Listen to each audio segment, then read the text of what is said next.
Hi again, and welcome to this episode of Beyond the Ballot.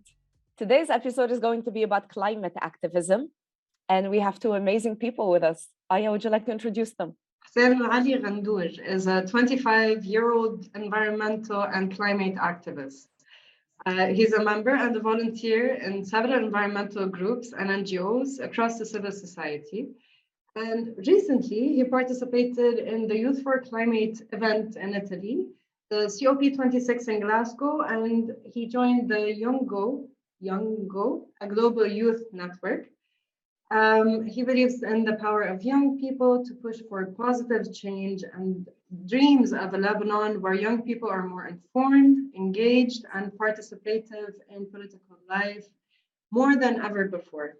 Now is the time for young people to make the change in Lebanon. Thank you, Hussein, for joining us and welcome. I started my journey volunteering with many different environmental groups and NGOs in Lebanon after graduation.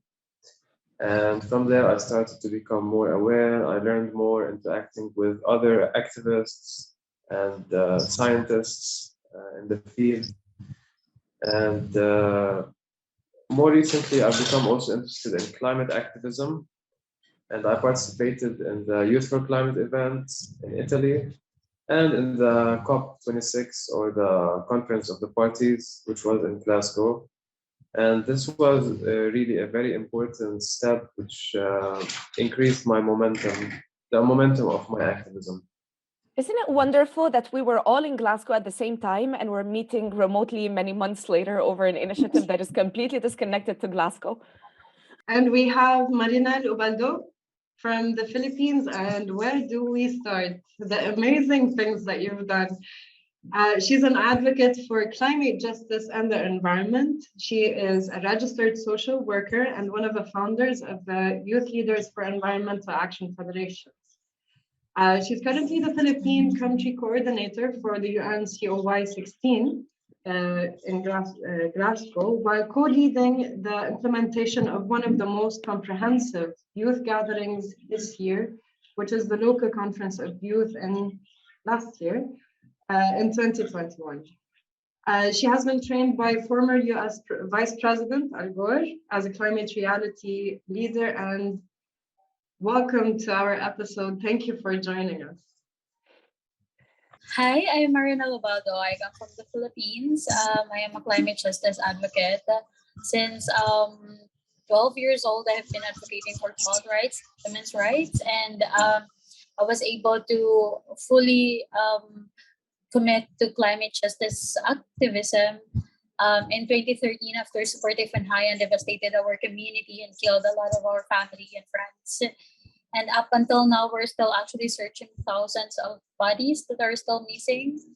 So that event actually changed my life, changed my perspective, because even though I have been delivering educational programs at that time to remote communities, I was thinking that climate change is something that would happen in 50 years or in 100 years, not realizing that it is actually already happening now, and it has been killing a lot of people, and it killed a lot of people in our own province. And with the stronger typhoons that are happening, we actually had just Super Typhoon Odette or Super Typhoon Rai in December, and it actually devastated a lot of communities, and it just hit about half of the Philippines actually, and we're trying to give relief operations, relief aids to the victims. So that was the part when I started really being passionate about climate justice, mainly because I have seen how it could kill people, and I don't want to suffer again that way. So I am the youngest petitioner of the climate justice litigation. It was an investigation that we submitted to the Commission on Human Rights in the Philippines to investigate the carbon nature's further human rights violations linked to climate impacts. And my global campaign with Amnesty International to give, for the Philippine government, to give a dignified relocation houses for the Super Typhoon Haiyan survivors gathered around 600,000 support from around the world.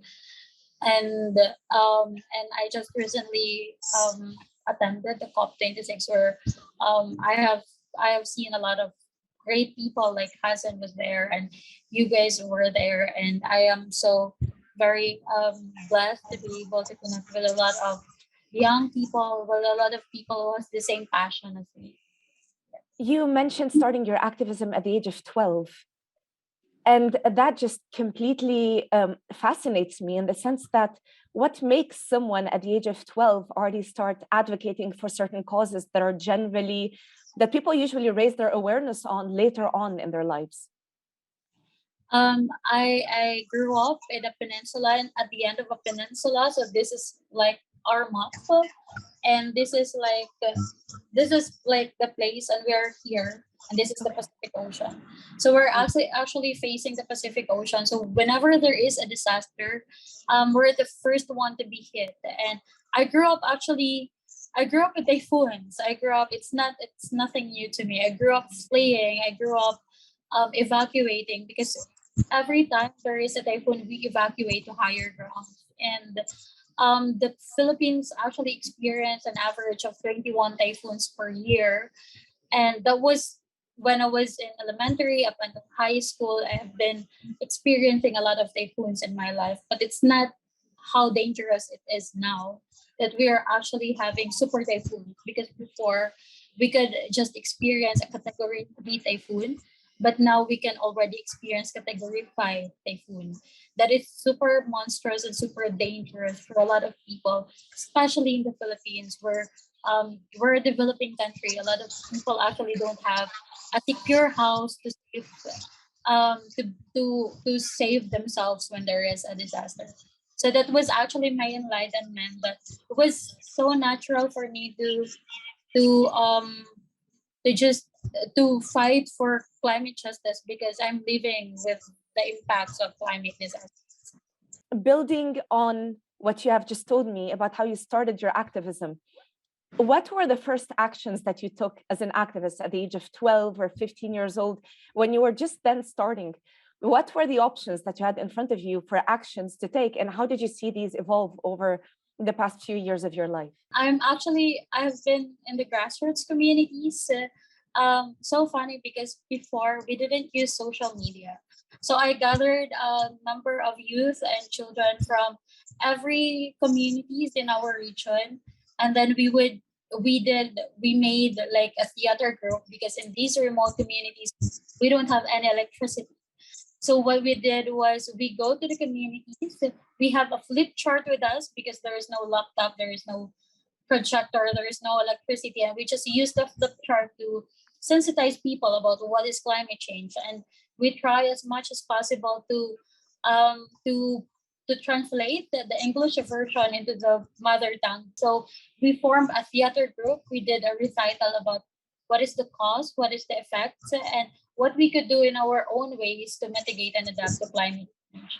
Until one time, there was a community who actually initiated to have a water reservoir, a rain harvesting equipment that actually benefited the whole community. How it evolved actually now, after Super Typhoon Haiyan happened, I started lobbying with the government to institutionalize our environmental comp and ordinances and petition that we have submitted to the local government unit. So we lobbied with the government to pass on an ordinance to ban single-use plastics, and try to negotiate with our national government on the development of the nationally determined contribution. Then it's kind of the same question to you. Like activism, when it comes to environmental and climate activism, it's still a bit of a controversial cause in Lebanon. So how did you start? What made you want to say like, oh, somebody needs to talk about this in Lebanon? So can you tell me your experience? Can I add to that question? The prevalent idea is always, why do we need to focus on climate and environmental action when we have so many other problems of our own? And people sometimes fail to see the intersectionality between all of these problems. So what made you want to focus on these problems when everyone just finds them to be so complementary? A luxury. A luxury, yes. I agree with both of you, Aya and Rewa, that here in Lebanon, many people think of environmentalism or any kind of activism as a luxury, and it comes second to so many more pressing problems like poverty, like lack of basic needs, electricity, water, corruption. These are all maybe more pressing problems, but they also lead to environmental degradation. Um, as you can see from the degraded state of the environment we have in Lebanon, like the air pollution, the water pollution, the random landfills, the random quarries you have in the mountains, the lack of proper waste management. So the problems are related.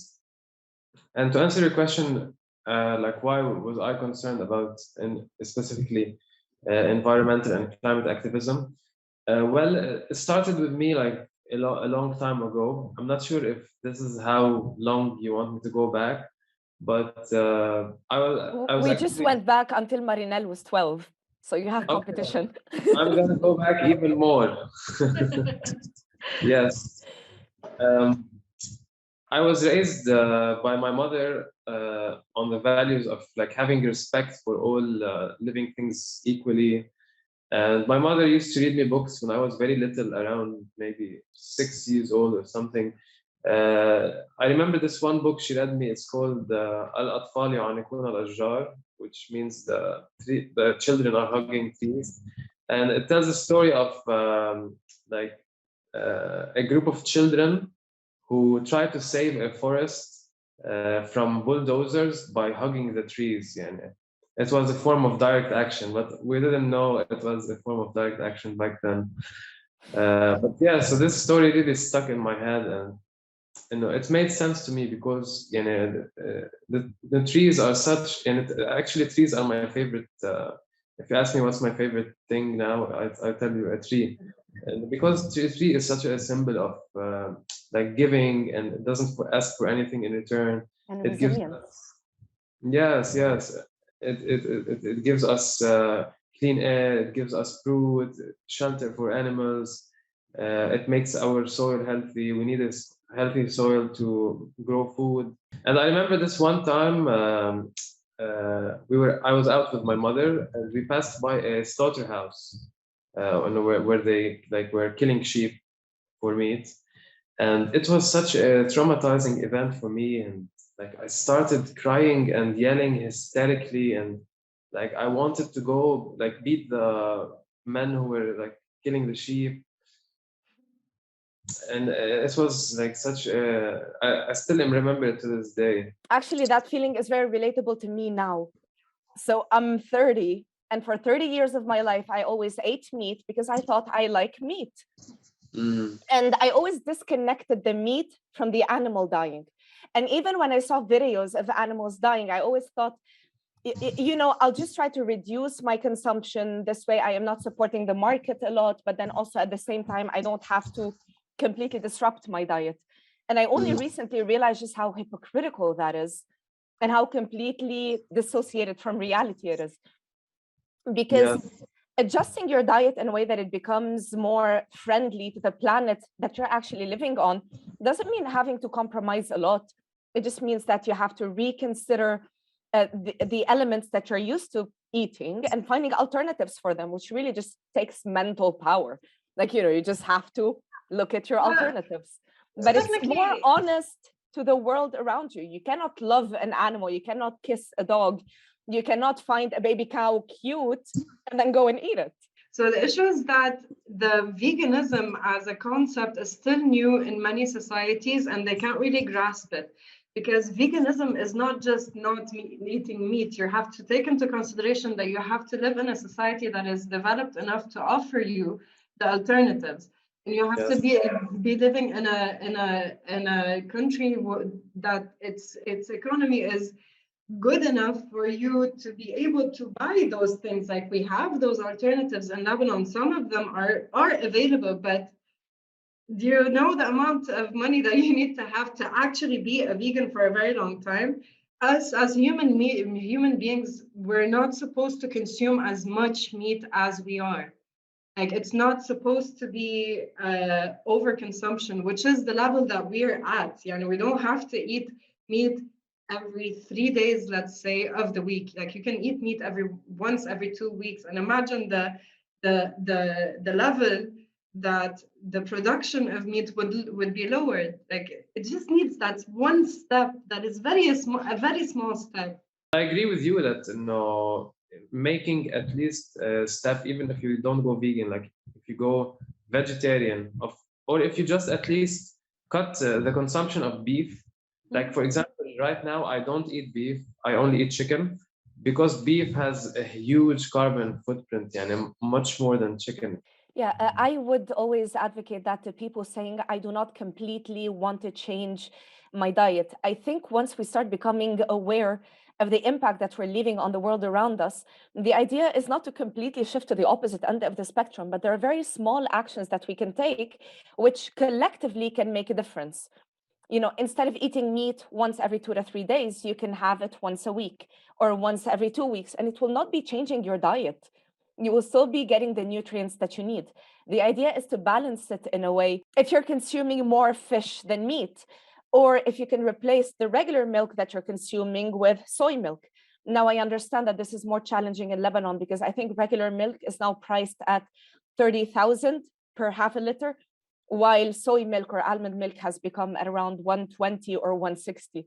So becoming planet friendly and environmentally friendly has now become massively more expensive in Lebanon.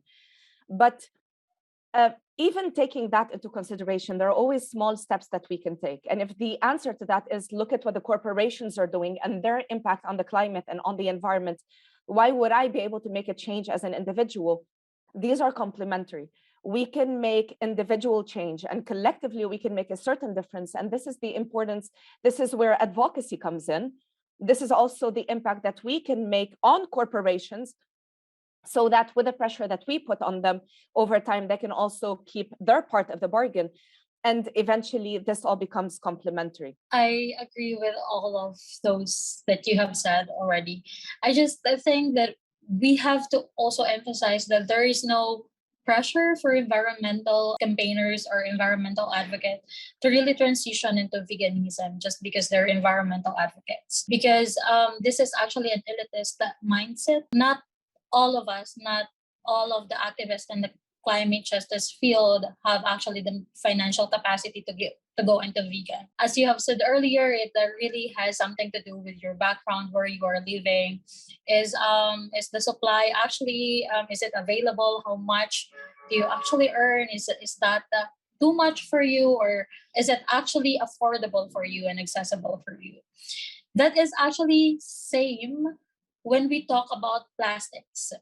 People from the global north have this tendency to actually put the blame on the plastic waste to developing countries because we are producing more single-use plastics. We do have sachet economy, but based on the research that we have conducted in 2018, I actually found out that it is not actually their fault, the people's fault, that they actually use sachet. That is because these people, these fishermen, these farmers can actually afford to have a sachet and then just get it get it, use it, and then throw it. The throwaway system. And though they are consumer, they don't actually have the choice to go into to buying bulk products because they can afford that. And they don't have actually the access to that bulk products. And that is very true in so many remote communities in the Philippines. And while I was so strict with my own family about using single-use plastic and the throwaway culture, that actually enlightened me that I was so elitist at that point that I was always telling them, reprimanding my friends and my families not to use that if that is only one thing that they could afford. And I was actually in this forum when a student asked me a question. She said, like, how can you tell those people in developing country to stop polluting our oceans? And as a daughter of fisherman, I was suddenly kind of offended because I don't feel that it was our responsibility to actually stop it.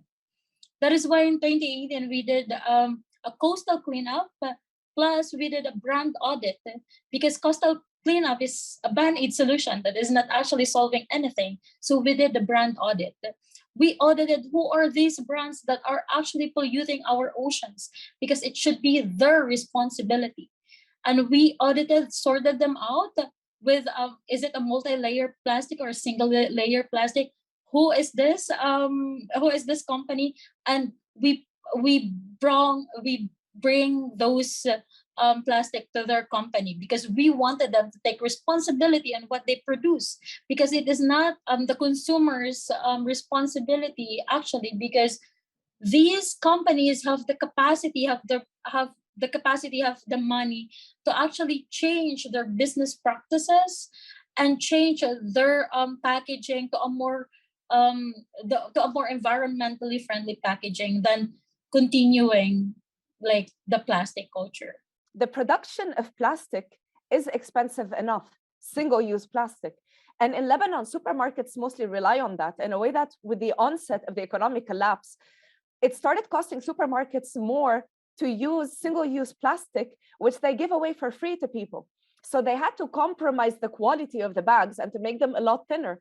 While the truth is, if we could just take our own bags with us, I think this was really a point in time where people could have taken action and started using their own bags instead of now costing supermarkets more and then getting bad quality bags, which they now have to dispose of. They cannot use them again, just because this is one of the contexts in which we could have used it to raise awareness on small actions that we can take, like using our own small bags, taking them with us instead of just increasing the consumption of single-use bags, because now they're so bad that some people put two of them within each other.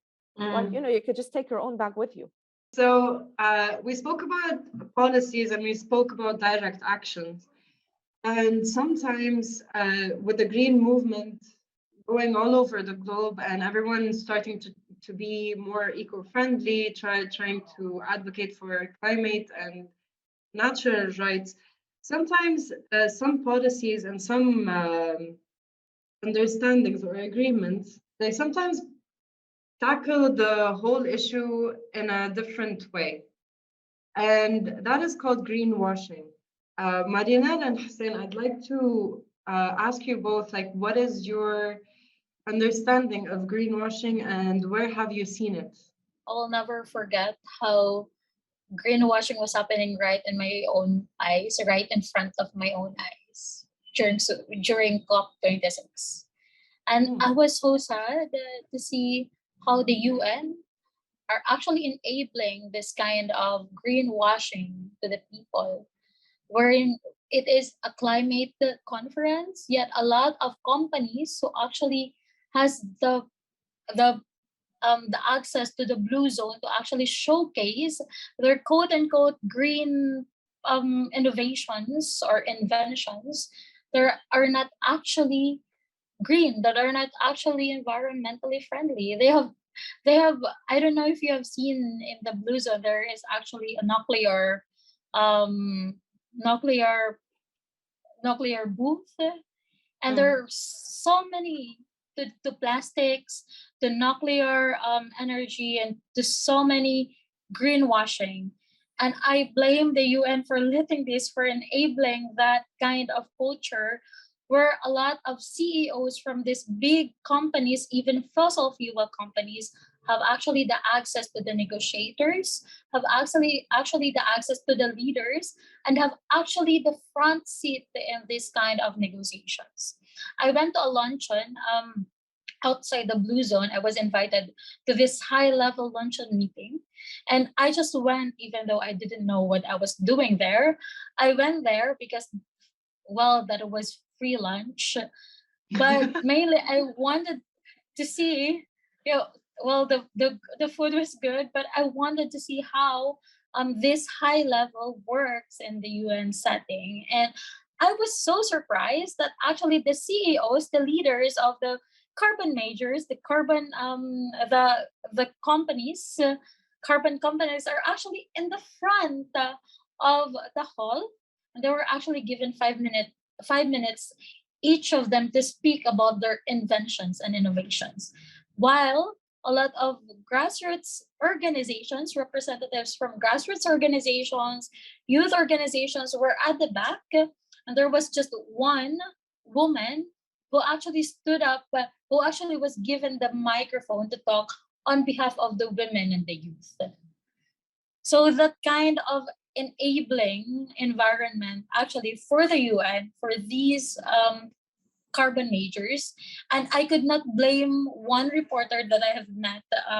He was a Spanish reporter, was telling me, this is not a meeting of climate activists or this is or leaders of countries. This is actually a meeting of businessmen on how they could still profit from the climate crisis, because these people are not actually solving the climate crisis, but are actually just trying to negotiate how they could still profit from the climate crisis. And I kind of agree. A lot of grassroots climate activists, a lot of people from the grassroots communities wanted to go to COP, but because of the restrictions, because of it was so expensive to go to COP, they actually did not have the capacity to go there. And there were actually the visas and the PCR tests and the countries, yes, the ban on the countries, it was crazy. And the for a lot of countries, paying £40 for a test upon arrival is too much. 60 to 70, Glasgow is such a small city that at some point it was overbooked. Accommodation became so expensive that a lot of people could not afford it. And on top of that, there are two instances that I know of people who were supposed to be the only representatives of their countries who were not granted visas. Even though there was a lot of NGOs and research organizations being invited to the COP, only a very small number of those had representatives being able to go inside the negotiation rooms. And this actually is very tokenistic. The COP, they invite these people, but then they can't go inside the negotiation room where they can actually have an impact on the negotiation process. So it was not fair, let's say. I think there was a lot of greenwashing at the COP. There was, as Marinel said, many businessmen representing huge companies and oil companies at the COP, and they were more powerful, they had more representation, they had more seats at the table, and activists, grassroots organizations, NGOs, they were invited to the COP, but they were not equally allowed inside the negotiation room, which is very tokenistic and doesn't really, it's kind of doesn't make the point of inviting them. Why would you want to invite them if you're not going to give them the space to make an impact on the negotiation process? And there was a banner hanged outside the green zone saying this is the green washing zone, which I think was quite reflective of the reality. This was about the COP. And about in general, where do we see greenwashing in the world and in Lebanon, for example? A recent example I can remember of is the EU just now was deciding on a taxonomy of green. They were creating a taxonomy, which means which type of activities go under the title of green. And they included in them nuclear energy, burning of biomass, and a few others which are not really green, but they decided to label them as green. This is also greenwashing. Somewhere else I also saw greenwashing is, for example, recently Israel and Jordan had an agreement to to exchange renewable energy for water. So Israel agreed to provide Jordan with desalinated water, and Jordan to give back electricity from a renewable energy plant to be built. And this deal was facilitated by the US envoy for climate change, John Kerry. And I believe this is also some kind of greenwashing. Like it was advertised as a big step and a big climate action. But I think also it's a greenwashing at the time when, for example, at the time when, for example, many Palestinians do not have their rights, do not have water, do not have electricity, and for example, when Israel demolishes homes of Palestinian people and it builds parks over them to plant trees, and at the time when also like Israel has most of its waste landfills in Palestinian lands, and the waste water also being thrown in Palestinian lands. I think also this is a huge greenwashing that happens in the region. In the context of Lebanon, I'm not sure if there's any much greenwashing, because we're to a point where no one of the politicians cares about green. They don't even have to greenwash. Yeah, I could actually answer that. I'm not very familiar with the content of the discussions that happened between the Prime Minister and other negotiators at the COP. But actually, the request, just a tiny drop in on this. Miate, when he went to the COP, he went there and talked to other politicians to fix the issue that was happening with what's his name? Man سيربح المليون. with Erdeha and the Khaliji countries, whatever. Like that was something that was discussed during the COP, because this is a very important thing for the climate. So after I came back from COP, I was invited to a meeting with the Minister of Environment and the UK Embassy in the Grand Sarai. And I spoke again about my idea of having a young negotiator for Lebanon. And I also mentioned my plans to also organize an ELCOR in Lebanon. And again, the minister was also open about the idea, and he seemed to be supportive. And we talked about the concrete next steps to do. And yeah, from all of this, I hope to really have young people, Lebanese young people, more represented in climate negotiations and these events like the COP that happen. I don't want to be just me or Ayah or Riwa are the only ones in Lebanon who participate in these events and who care about these topics, because they actually influence all Lebanese youth, and Lebanon being a vulnerable country in the global south. So the newer generations, they will suffer a lot from climate change in the coming years. So I think they really deserve to know what's coming their way, and they deserve the opportunity to be educated, to participate, to make their voices heard, because they are the ones who will deal with the consequences. So this is a goal of mine that I really hope to be able to reach. It's a lot of work to be done, I know, and not many people working on it, but this is what I feel I need to be doing.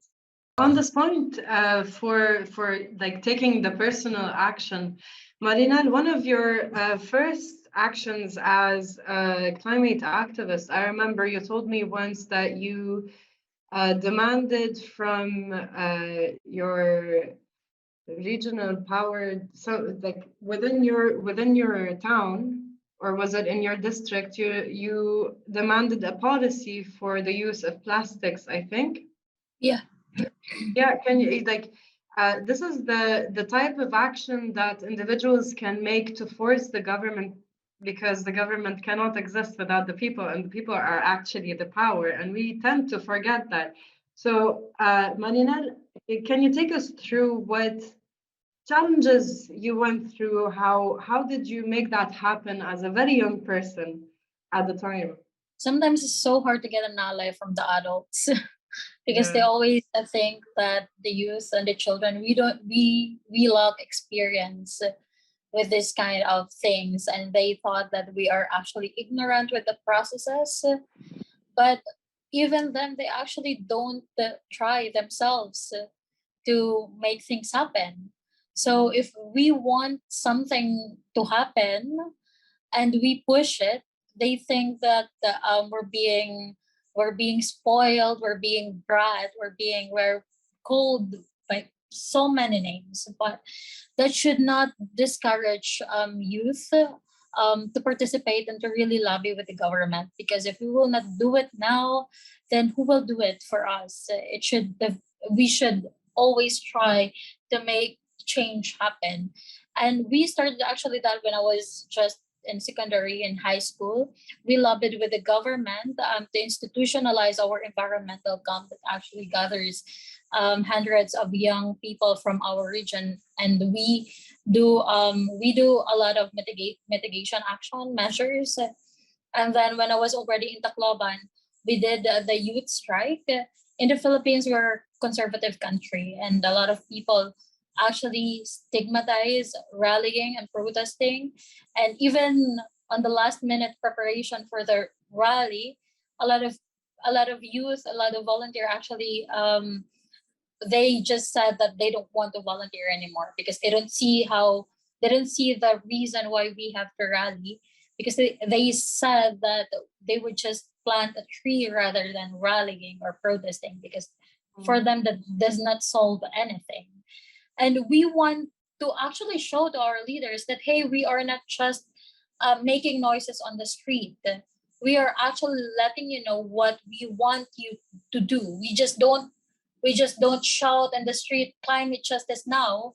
We hand in a petition to them. This is actually what we want from you guys to do. So we wanted to be very clear of what are our calls whenever we do a climate strike. Every year when we do our global climate strike, we always hand in to them a petition or our own ordinance on what they could do on their level, because they are policy making bodies. They could implement things, and we also write them a petition that this is us. We are asking you, where are we at this level? Where are we at this request? Have you taken any action? Because we want them to know that we are watching them. We want them to know that we're making them accountable, and that we don't just send in a petition or ordinance and then forget about it because we have submitted it already. To wrap up on this session, but also to be connecting it to tangible problems that we have in Lebanon and things that are usually found to be more relatable to people. Because today, when we talk about the climate issue, a lot of people will find it intangible when they're drowning in a lot of other problems of their own. And the problem with this is that doing nothing about the climate issue will end up costing us so much more than if we take immediate action right now. And this is because taking action is going to lead to more jobs and greater prosperity. So we're really talking about creating something that we can leave for the generations to come. So building climate resilience and reducing our greenhouse gas emissions, it is something that will have an impact on the society right now and the environment that we're living in right now. But this also affects the world that we're going to leave to the generations to come if we actually want to have one. So basically, when we talk about the climate issue, some people will find it intangible. But if we look at the sustainable development goals that go in that direction, I don't find any of them to be intangible. If anything, the contribution is so big and important to the communities right now that the delay on this issue is alarming, because we're basically delaying instant and medium term and long term embetterment of the world that is around us. Like if we look at the SDGs that are connected to this, ensuring equal access to water and sanitation, ensuring affordable and sustainable and modern energy for all, making the cities inclusive and safe and resilient, ensuring sustainable consumption and production patterns, and SDG 13, which is taking urgent action to combat climate crisis and its impacts.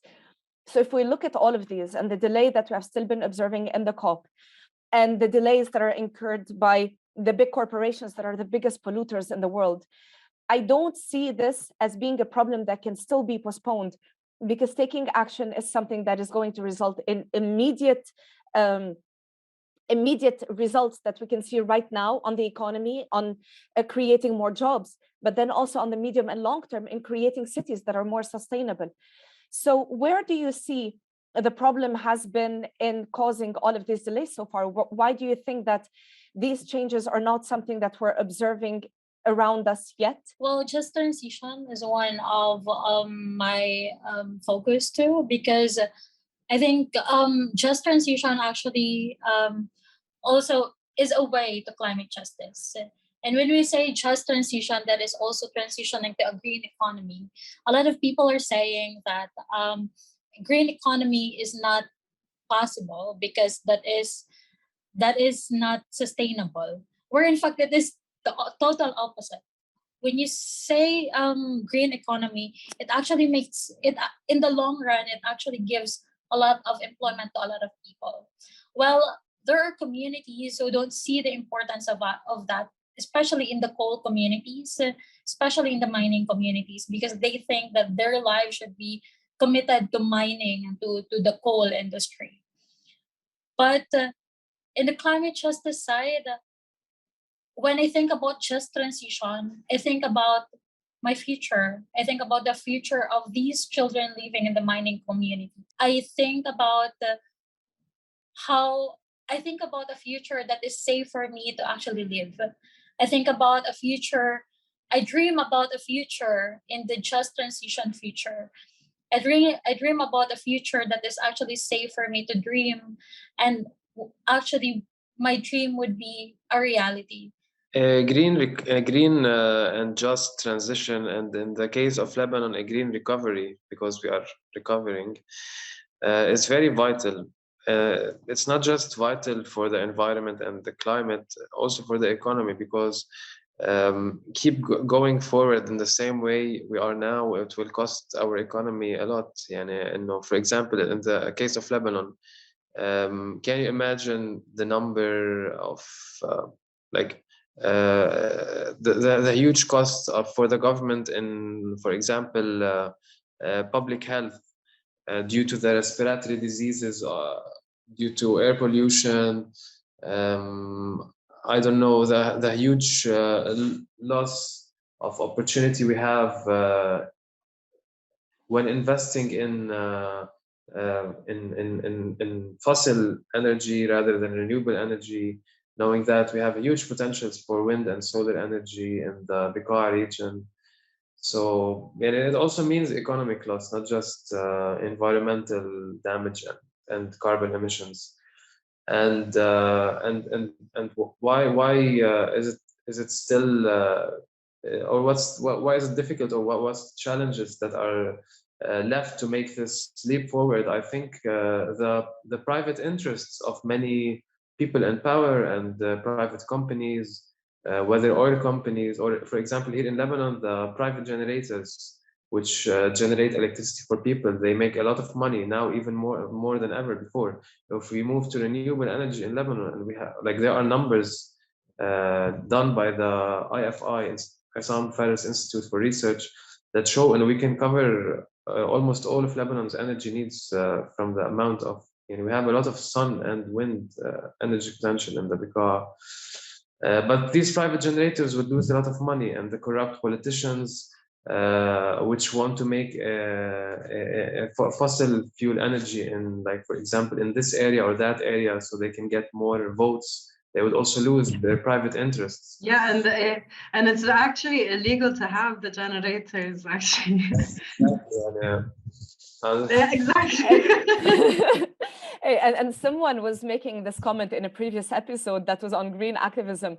He said, our lack of infrastructure is the perfect infrastructure to start building a more sustainable city or country on it. We don't have to rebuild anything. We do not have an infrastructure, which is perfect. We can just start building something that is fully sustainable and that we can maintain for the generations to come. Strategic thinking. Yes, exactly. The challenge remains is that it's against the private interests of few people in power. Yes. And who are either businessmen or corrupt politicians. We don't have electricity. We can tell people, if we do this, we will get free electricity that's also sustainable. But these people are keeping it away from you because they have the private interests, and we expose them and we tell them we should stop them, and we should actually, demand what is rightfully ours: the right to have electricity, and the right to have clean air, and the right to have a sustainable future without a climate crisis. The right not to dance in happiness whenever we get 1 additional hour of electricity per day. Yes. We dance for other things. There's many other things to celebrate in life. Yeah, thank you both. Your experience and your thinking, it's inspiring to see young people actually taking action and consciously and full willingly they'd like to advocate for the cause and try to change what can be changed within your potential. And it's amazing, and I hope that we have more leaders from Lebanon, also from within the region too, because right now it's not only a few countries that are going through climate change and require climate action, it's the whole world. And the issue is that the global south is the most affected, and sometimes we just don't feel it because we're a small country on a very in the middle of the world, and we don't feel it. But still, that doesn't say that we shouldn't help the other countries, because we do feel that kind of oppression of living without rights, and this would actually, the climate change would result to that in many countries. So thank you both for joining us. And let me add to something. Marinel, I haven't met you before, but your story has been so inspirational. And Hussein, the fact that you're based here, whatever we can join forces for anything that we can do together, please let us know, and we'll be doing the same. I think being able to meet like-minded individuals who are so close and working on things that are ideologically so aligned, I hope we can expand from here. So if there's anything that we can help with or do anything to support with, please let us know.